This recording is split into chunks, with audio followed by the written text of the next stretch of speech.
Hi guys, recently I made this Irish stew and while it tasted absolutely incredible, I have to admit it looks like a dog's dinner. So I was faced with a real dilemma. Should I not post this dish because it's too ugly, or should I post it and possibly expose the recipe and arguably my heritage to all sorts of Twitter hate and abuse?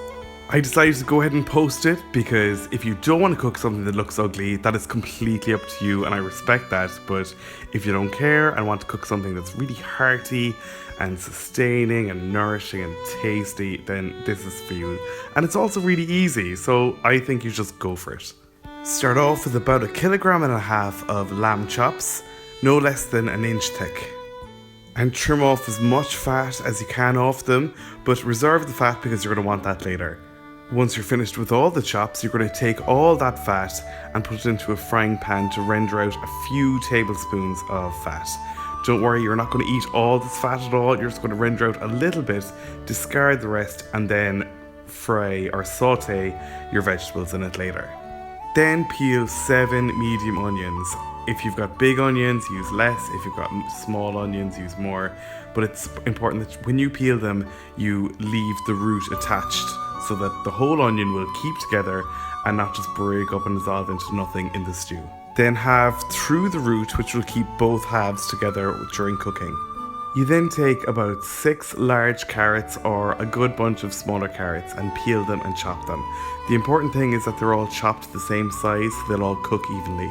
Now it's time to peel your potatoes. I'm using 8, which is roughly about 1.5 kilograms.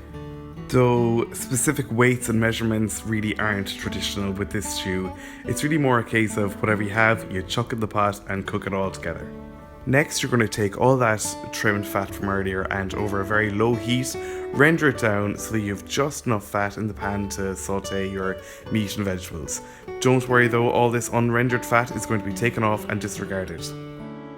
Now in the rendered fat, brown the lamb on both sides before you set aside.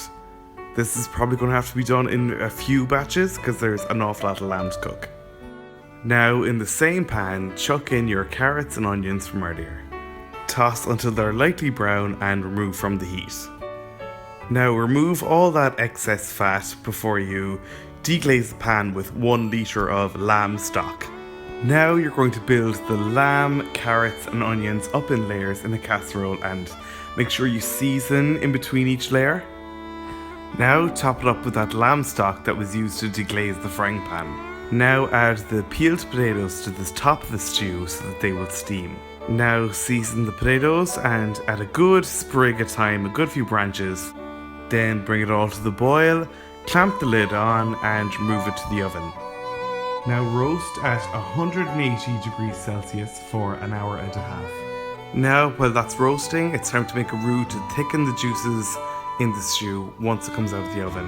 Do this by adding a tablespoon of butter and a tablespoon of flour to a pan, whisking it together until it's all combined and cook it for a couple of minutes until the raw flour taste is cooked out of it. Now that the stew has had its time in the oven, take all the potatoes, meat and vegetables out of the pot and thicken the remaining juices. Do this by adding a ladleful or two to the roux, whisk it all up so it's all nice and thick and combined, and then adding that slurry back into the pan juices. Allow that to thicken nicely before you add back in your potatoes, lamb and vegetables. Mix it up so that everything is combined in that thickened sauce. And then serve from the table. I know this isn't the prettiest thing ever, but it is so rewarding and so tasty, and I hope you do try it. And if you do, be sure to let me know how you get on, and if you like this video, click the like and subscribe buttons below and find me on social media. You'll find all my accounts in the description below, and you'll also find a link to the full recipe on my blog at www.rookiecook.org.